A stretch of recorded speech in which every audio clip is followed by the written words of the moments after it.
You think we need one more? You think we need one more? All right, we'll get one more.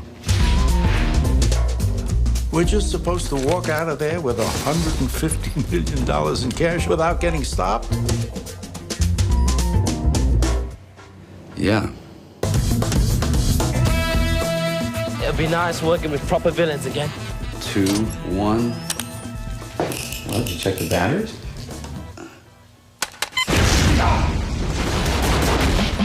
Now, they tell me that I paid my debt to society. Funny, I never got a check. Scared? You suicidal? Congratulations, you're a dead man. He'll kill you. And then he'll go to work on you. Someone call for a doctor? Here comes the girl. You're a thief and a liar. I only lied about being a thief. Why do this? Because the house always wins. Unless, when that perfect hand comes along, you bet big, and then you take the house. Been practicing that speech, haven't you? A little bit. Did I rush it? Felt like I rushed it. That was good. I liked it.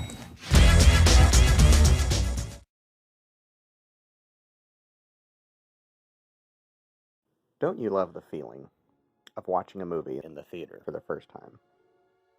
And when it's over, or even when it's halfway through, you make the realization, you know, this movie is really good. I love that feeling. But there's another feeling that I like, maybe even a little more than that. That is the feeling of watching a movie on television at a hotel or a friend's house that already obviously came out a while ago, but you yourself are seeing it for the first time. And it's a dang good movie. You make up your mind, you're going to buy this one. How often does that happen? Like, how have I never seen this movie? A movie that comes on that has your attention, even to hold out on that channel during the commercials. That was my experience with Ocean's 11. Released in 2001, the remake of the Rat Pack 1960 version. I saw this film in what I believe was 2007, in a hotel called the Renaissance Savory in Des Moines, Iowa, on a family trip. We had all just enjoyed a nice steak dinner out, and we came back to the room to see what was on television. You know, the usual thing.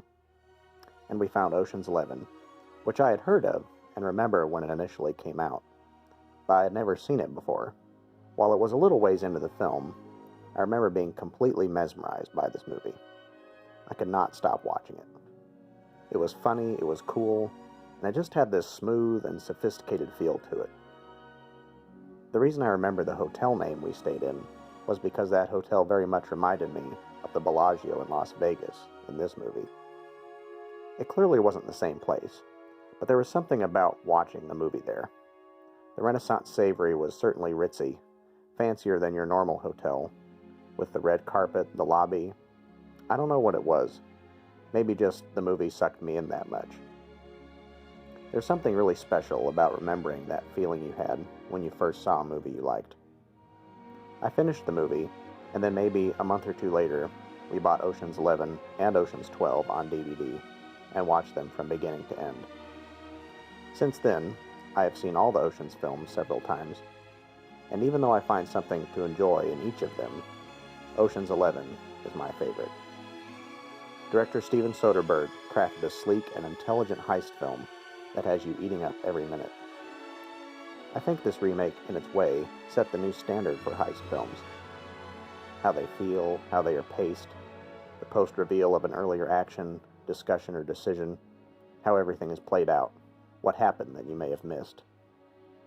It's a masterclass in editing without a doubt. The music is perfect by David Holmes, upbeat, jazzy, and edgy, very much in its own style.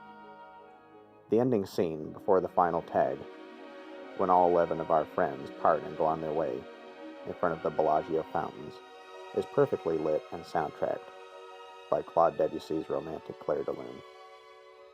And we cannot discuss this film without discussing the amazing star-studded cast, from George Clooney to Brad Pitt to Matt Damon, Julie Roberts, Andy Garcia, to even those smaller roles, people like the late Carl Reiner and the late Bernie Mac. My gosh, what tremendous talent those men had. I laugh whenever they are on screen, no matter what they say. This is one of those movies that just has that intangible quality that makes it great, apart from the many qualities that we know why it's great.